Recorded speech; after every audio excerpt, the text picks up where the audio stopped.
নমস্কাৰ সকলোকে স্বাগতম জনাইছো অন্য এক নতুন ভিডিঅত। এইটো ভিডিঅত আপোনালোকৰ কাৰণে এটা ভাল খবৰ লৈ আহিছো। অৰুণোদয় 3.0 অৰুণোদয় 3.0 নতুন হিতাধিকাৰী সংযোজন কৰিছে।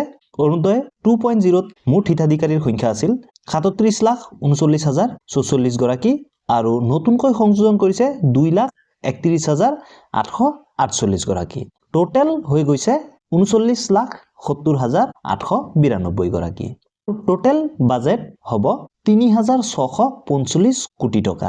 অহা কাইলৈ মাৰ্চৰ 10 তাৰিখ আৰু মাৰ্চৰ 10 তাৰিখে আপোনালোকৰ কাৰণে এটা বহুতেই ভাল খবৰ। কিন্তু ইয়াৰ আগতে আপোনালোকে জানি লোৱাটো উচিত যে কিমানকৈ টকা দিব আৰু কিমান দিনৰ কাৰণে এই টকা আপোনালোকৰ বেংকৰ একাউণ্টত দিব। চাওক, প্ৰথমতে কৈছিল যে 20 ফেব্ৰুৱাৰী তাৰিখে 8,000 কৈ টকা দিব সকলো বেনিফিচিয়াৰী হিতাধিকাৰীক।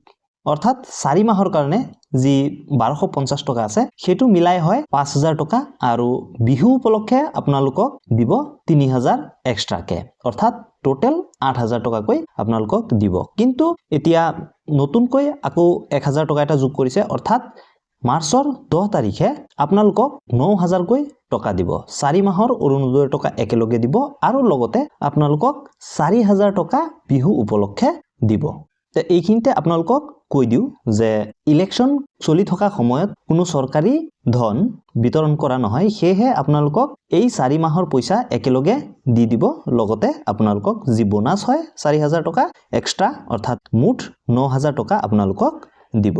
ইয়াৰ কাৰণে আপোনালোকে অহা কাইলে গাঁও পৰিষদ উন্নয়ন সমিতি বা স্বায়ত্ত পৰিষদ সমষ্টি, গাঁও পঞ্চায়ত, গাঁও উন্নয়ন সমিতি আৰু নগৰীয়া বৰ্ডত যাব পাৰে। এখন অনুষ্ঠান কৰা হ'ব। তাত সকলো হিতাধিকাৰী উপস্থিত থাকিব।